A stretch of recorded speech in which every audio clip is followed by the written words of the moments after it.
Halo, nama saya Yoga Yudhistira. Saya mahasiswa USNI Bekasi semester 3 jurusan Ilmu Komunikasi. Di sini saya akan menjelaskan sedikit tentang sejarah sosiologi komunikasi. Langsung aja kita lihat videonya berikut ini. Sejarah sosiologi komunikasi. Sebelum masuk ke dalam pembahasan, mari kita bahas sedikit pengertian mengenai sosiologi komunikasi. Suryono Sukanto memformulasikan sosiologi komunikasi sebagai subdisiplin sosiologi yang secara khusus mempelajari interaksi sosial. Sedangkan interaksi sosial itu merupakan proses komunikasi yang bersifat saling mempengaruhi antara individu atau kelompok yang terlibat dalam komunikasi. Dari pengertian tersebut, bisa kita pahami keterkaitan antara komunikasi dan juga interaksi. Komunikasi adalah bagian dari interaksi sosial, sedangkan salah satu syarat terciptanya interaksi adalah komunikasi. Dengan kata lain, tak ada interaksi tanpa komunikasi, namun tidak berlaku sebaliknya. Sekarang kita masuk ke penjelasan mengenai sejarah sosiologi komunikasi. Pada tahun 1800-an, ilmu sosiologi masih dianggap sebagai konsep pemikiran dan belum dikategorikan sebagai ilmu pengetahuan.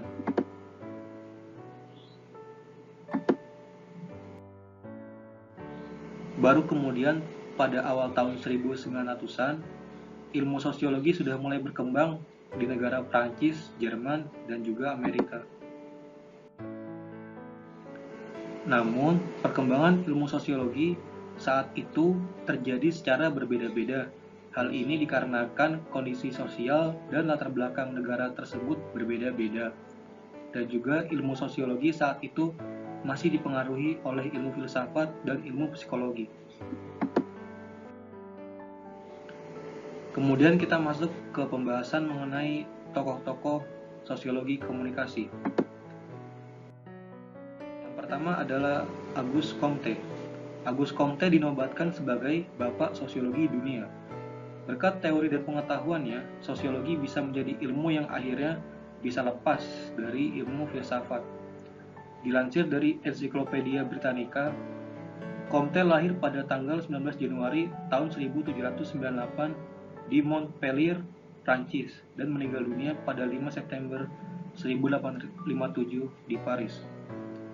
Ia dinobatkan sebagai Bapak Sosiologi Dunia karena dialah kata-kata sosiologi pertama kali digunakan.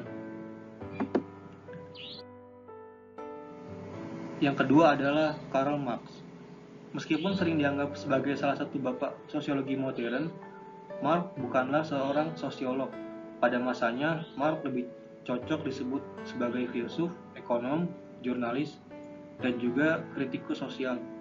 Sepanjang hidupnya, Marx menerbitkan berbagai tulisan yang kerap dianggap sebagai sumbangan besar bagi perkembangan sosiologi sebagai disiplin ilmu.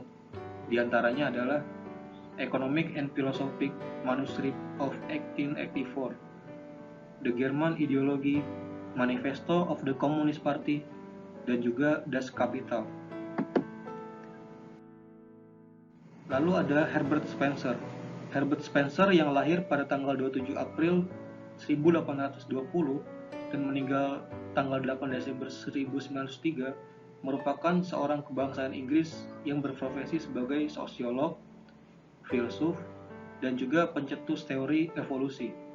Herbert Spencer menyatakan bahwa dunia merupakan sebuah proses evolusi materi, gerak, dan daya yang luas. Selanjutnya ada Emil Durkheim. Durkheim mencetuskan sebuah konsep yang diberi nama fakta sosial. Fakta sosial adalah cara bertindak, berpikir, atau berperasaan yang berada di luar individu, namun memiliki kekuatan untuk memaksa individu tersebut. Bagi Durkheim, fakta sosial merupakan pokok bahasan utama yang membedakan sosiologi dengan disiplin ilmu lain. Dan yang terakhir ada Max Weber. Dalam bukunya yang berjudul Basic Sociological Terms, Weber membahas tentang fokus kajian sosiologi menurut dirinya, yaitu tindakan sosial. Weber menyatakan bahwa setiap tindakan individu yang ditujukan kepada individu atau kelompok lain memiliki makna yang bersifat subjektif. Tujuan utama dari sosiologi menurut Weber adalah memahami secara mendalam makna subjektif dari tindakan sosial yang dilakukan oleh individu tersebut. Dan yang terakhir adalah kesimpulannya. Kesimpulannya adalah yang pertama itu pada tahun 1800-an, ilmu sosiologi masih dianggap sebagai konsep pemikiran dan belum dikategorikan sebagai pengetahuan. Kemudian baru pada tahun 1900-an, ilmu sosiologi sudah mulai berkembang di beberapa negara. Kemudian perkembangan ilmu sosiologi pada saat itu terjadi secara berbeda-beda. Hal ini karena kondisi sosial dan latar belakang negara tersebut berbeda-beda. Dan juga ilmu sosiologi saat itu masih dipengaruhi oleh ilmu filsafat dan ilmu psikologi. Lalu ada tokoh sosiologi dunia. Yang pertama Auguste Comte, yang kedua Karl Marx, yang ketiga Herbert Spencer, yang keempat Emile Durkheim, dan yang kelima adalah Max Weber. Oke, sekian tadi sedikit info mengenai sejarah sosiologi komunikasi. Sekian dari saya, kurang lebihnya mohon maaf. Terima kasih.